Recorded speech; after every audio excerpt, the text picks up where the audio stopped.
Hello, Transformers, Autobots, and Decepticons. I'm your host, RoboGamer1HD, giving you guys the latest and greatest news on Transformers Reactivate. I get it. A lot of you guys are asking the question of where is Transformers Reactivate, or the fan base has pretty much given up on this game, and it's kind of sad. Now, if I do sound a little bit froggy, I'm sorry. I have a little bit of a cold, so I'm very sorry about that. However, a lot of you guys are asking that question. And it's super unfortunate. Like, I have wanted to create more videos regarding Transformers Reactivate without showing too much, but also at the same time, it's like, what's going on? Is this game actually canceled? Is this game an infinite project? Is it going to turn into a Cyberpunk 2027 in a sense of like, is it going to be like a long drawn out game? There's so many questions to ask. There's so many things that I could be saying and sharing with you guys. I could probably turn this into a live stream of just discussing this information, but we just don't know. We see like Certain Affinity being a support studio. Splash Damage started as a support studio, and then they had to try and create a AAA studio through Transformers Reactivate. It's interesting, right? Like they have probably last thing that I remember was Batman Arkham Origins multiplayer, and that's like probably the closest thing that they worked to for a AAA game as far as I remember. Maybe they've worked on other games and I just don't know it, but like there's so many things to think about why Transformers Reactivate is taking so long. They are only hiring strictly within their local community or within their area kind of thing. Less remote and more local as much as possible, as far as I am aware. And things that are key indicators as to why Transformers Reactivate is taking longer. Trying to find those right people. We look at things like other games like Suicide Squad, it not doing too well. And then the DLSS issues of Unreal Engine 5. You look at now Marvel Rivals, also with Unreal Engine 5 issues on consoles, and potentially with Transformers Reactivate is the exact same issue. And you start to wonder, can the developers actually bring this game to the forefront with some of these issues with frames per second and not doing too well on consoles and things like that? And it's a scare even. And some of the GPUs, they're just not able to handle at times, or the right memory allocation, that sort of thing. We've talked about this in the past, and it could be a very real issue for Transformers Reactivate and why development is taking that much longer. Now, we about 2 weeks after Summer Games Festival this year, there was an employee that came forward from ArtStation and said, hey, I'm still developing on Transformers Reactivate, and that is a really big key indicator as to this game is still going forward.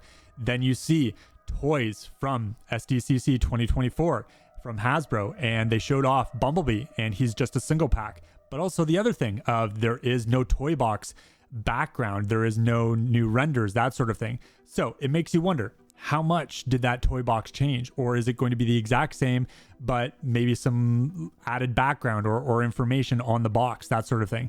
And that's supposed to launch later this at the fall, I believe, if I recall. But there's a lot of things going on in the background. Then we look at the trademark of Hasbro.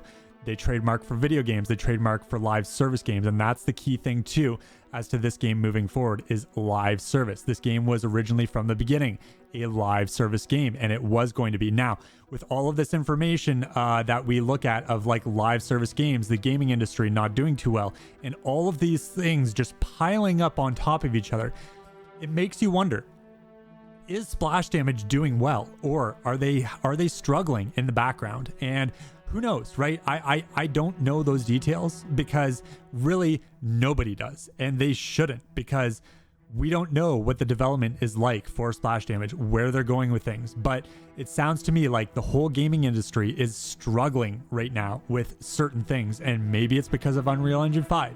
Maybe it's that forcing of all the industry of like, let's move to Unreal Engine 5.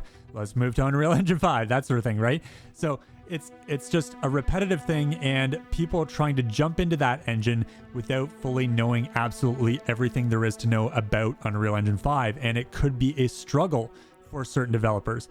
You look at Certain Affinity, a support studio. They've had to hand off so many other games because they didn't have the right staff, or they didn't have enough people to be able to handle dealing with that IP. You look at BioShock 4, and then you go back to Reactivate of like, it is a game, it's a big AAA title, right? And then you got handed off to Splash Damage, another support studio, but then they had to try and build themselves up from 2020 to now as a AAA studio, which is really interesting. And then you look at all these factors, but also you come back to it all and you think about like, okay, what's really going on here? Are they struggling? What's going on? Even though I've emailed them myself personally, I have not received a single response, and I've emailed them at least twice since the end of 2023. And it's unfortunate that I'm not receiving any new information. I am not hearing from them. And there's a massive disconnect within the community, within Splash Damage, within the connection between us and the studio and what's actually going on, and the random tweets that are going out sometimes. And then you hear about them working on Star Wars, and then you hear them working on Reactivate and that sort of thing. Have they moved off of Transformers Reactivate? Are they working on a different game like Project Asteroid? Who knows, right? And that's a lot of things that we just have to think about. I go back to Transformers Revenge of the Fallen, War for Cybertron, Fall of Cybertron, and I think about those things, about that was the golden era for me personally. I lived through that. I experienced that. And it was absolutely an amazing golden era for Transformers gaming fans and the fan base in general. Like, there's so many people from even outside of the Transformers gaming scene, before they even became Transformers fans, came from elsewhere to play those Transformers games because it was just that great. An amazing storyline of tying into the G1 roots. And that's what they can even do with Reactivate. They can tie into those G1 roots, but then they can also bring in that modern fact of like it's kind of like a Bay reenactment of like modernizing those characters from G1 with Transformers Reactivate. And that's essentially what's going on, is like a little bit of G1, but you're also modernizing the whole G1 aspect and making it your own. And that's what's great about Transformers Reactivate. It has a great core storyline that was moved from Certain Affinity and placed in Splash Damage's hands. And I hope the writers and whoever is on the game makes it genuine and amazing for years and years to come. And that's what Transformers fans couldn't hope for any more, any less. And that is what could be amazing. We already see a great core storyline that could be developed here with this apocalyptic like storyline. And I think that would set the tone for so many more Transformers games in the future of like, you're not doing this basic Autobots versus Decepticons storyline. It is unique. And that is what is amazing. And I think that would be awesome. And just seeing the way they have done things so far with my experience, and seeing like that, it's like a whole dungeon, almost like with escalation all throughout. You're playing with your 4 friends or whoever more, maybe more players in the future. And raiding could potentially be a thing in this game. I feel like that should be a thing, especially 4v4. Like, I feel like they could do that. They could do a 4v4 PvP in a small arena. You don't have to bring in too many assets and do a small arena for a 4v4 multiplayer. I think that would be absolutely amazing for me as a Transformers fan. Seeing all these abilities and the way you transform, the way you create your own character in a sense of you have your own abilities, the way you perk out your character, and you can use all of that from the co-op into PvP, and of course balancing and all that stuff, maybe restrict it to a different set of skills and abilities for PvP. And I think there's so much potential with this game, so much potential, and maybe even its own escalation wave-based multiplayer mode. Like, imagine that if they brought a lot of the core the game modes from like the older games and brought it into this game. Can you imagine, guys? Like, that would be such an amazing thing to have. And I think they would just hit it out of the ballpark.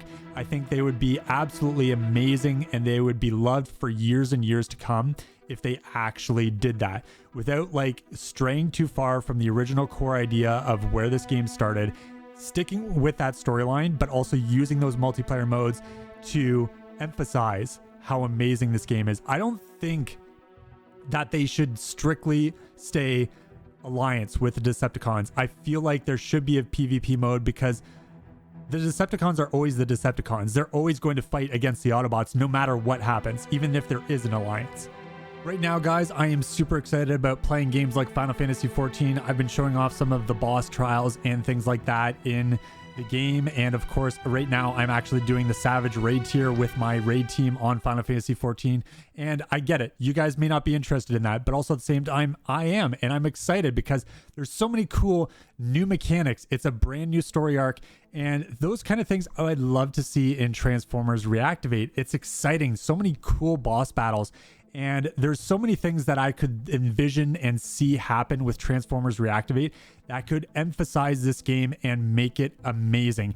And you don't have to make it an MMO. You don't have to make it a certain way. But I think it would be a really great idea to see it like Destiny. And I get it. Like Destiny is crashing. You see Bungie, the company, they're crashing now. They're not going to be making any more of those games. And there's got to be something that fills that, right? And I feel like Transformers Reactivate could be that for people. People love mechs. They love Transformers. They love to see these types of cool games that deal with boss battles and raiding and these sort of things, the challenge of it all. And that's what thrives for me, is like that challenge. That's why I do the hardcore content on 14 of Ultimate Rating and all that jazz. And I would love to see that kind of stuff in Transformers Reactivate. I could keep going and going and going on this information and stuff like that. However, that is what I envision, and that's what I'd love to be able to see for Transformers Reactivate as a fan that is passionate and loves these games. And I'm super excited. I'm still excited, despite the disappointing news of the past, of like seeing that announcement trailer go down. Who knows? Maybe it doesn't coincide with the current version of the game. Maybe the story is changing a little bit. Who knows? And they're making it their own. Who knows? We really don't. And I really do hope for the best for Transformers Reactivate. I hope for the best for Splash Damage. And I really hope that this game for Hasbro, that they decide to publish more and release more information on this game. I really think that's important. And I really feel like that would be core to exciting your fans and getting them motivated for this game, right? It doesn't make sense to me, and it doesn't make sense to the fans. And I get it. This is probably more of a rant video than anything else. But at the same time, look at the facts. You could release small tidbits of information with a wallpaper or a little bio of the character or something like that and make fans happy. Small tidbits of information. There's so much to be excited for, and I think Transformers Reactivate has it. We just haven't seen it yet, and we don't know what's going on in the background. But until then, guys, I will try to keep you guys all up to date on the latest, greatest news on Transformers Reactivate right here on my channel as soon as it comes out. I get it. Maybe I was a little bit late on the information from the past, but at the same time, I didn't want to make a 5-second video. I wanted to be excited for Transformers Reactivate, and I think that maybe later this year we could actually see something. Who knows? Until then, guys, thank you so much for watching. I hope you guys enjoyed this video, and I hope you guys are excited for Transformers Reactivate going forward, no matter what it is, even if it's old, even if it's new, who knows? I hope you guys stick here all on my channel regarding Transformers Reactivate. Until then, guys, thank you so much for watching. Please comment, like, and subscribe. This is RoboGamer1HD, over and out. See you guys all on the battlefield.